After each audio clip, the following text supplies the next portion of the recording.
एक समय की बात है। देश की सीमा के किनारे बसे एक गांव पर कुछ आतंकवादियों ने कब्जा कर लिया और वहां लूटपाट मचा दी। सैनिकों को सूचना मिली तो वह तुरंत ही उनसे निपटने के लिए चल पड़े। परंतु बरसात का मौसम था, घनघोर वर्षा हो रही थी। इसके कारण छोटे छोटे ताल तलैया भी खूब विशालकाय नजर आ रहे थे। छोटी सी नदी भी उफान मारती हुई बह रही थी, जिसके कारण नदी पर बने पुल टूट गए थे।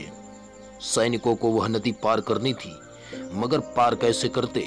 सैनिकों ने सोचा, कई प्रकार की युक्तियां लगाई, किंतु वह संसाधन पर्याप्त नहीं होने के कारण असमर्थ रहे।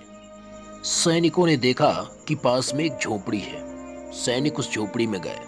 उस झोपड़ी में एक महिला थी जो दिन भर कार्य करती थी और अपनी झोपड़ी में रहती थी। उस महिला के पास अन्य कोई साधन या घर नहीं था।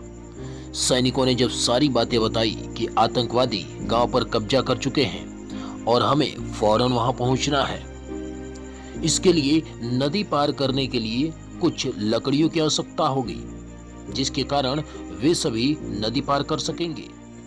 महिला ने पहले कुछ सोचा, फिर कहा, मेरी झोपड़ी मैं दोबारा बना लूंगी। आपको जितने भी लकड़ी चाहिए मेरी झोपड़ी से निकाल लीजिए। महिला की इस देशभक्ति से सैनिक गदगद हो गए और यथाशीघ्र ही नदी पर एक पुल का निर्माण किया, जिससे सभी सैनिक नदी के पार चले गए। महिला के इस देशभक्ति की जितनी भी सराहना की जाए कम है। सैनिक जल्द ही उस गांव में पहुंच गए जहां आतंकवादियों ने कब्जा किया हुआ था। सैनिकों ने ईंट का जवाब पत्थर से दिया। एक एक करके आतंकवादियों को मार गिराया।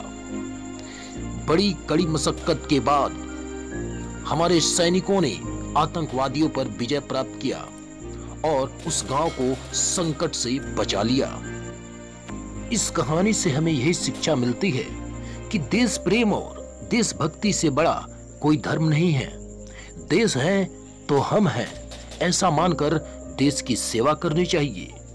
अगर व्यक्ति को देशभक्ति का मौका मिले तो उसे जरूर अपना देश प्रेम दिखाना चाहिए। यही सर्वथा उचित है और यही हमारा धर्म भी है। अंत में कहना चाहूंगा कि गांधी शेखर सुभाष ने कलंक मिटाई गुलाम की, कदर करो तिरंगे की और तिरंगे के सलाम की, यादें ताजा हरदम रखना मिसाइल मैन कलाम की। मित्रों, अगर यह वीडियो पसंद आई हो तो देशभक्ति के नाम एक लाइक अवश्य करें। अगर अभी तक आपने हमारा चैनल सब्सक्राइब नहीं किया है तो कृपया जल्द ही सब्सक्राइब कर लें और बेल आइकन को प्रेस कर दें, क्योंकि यहाँ मिलता है ऐसा मोटिवेशन जो बदल दे आपका जीवन।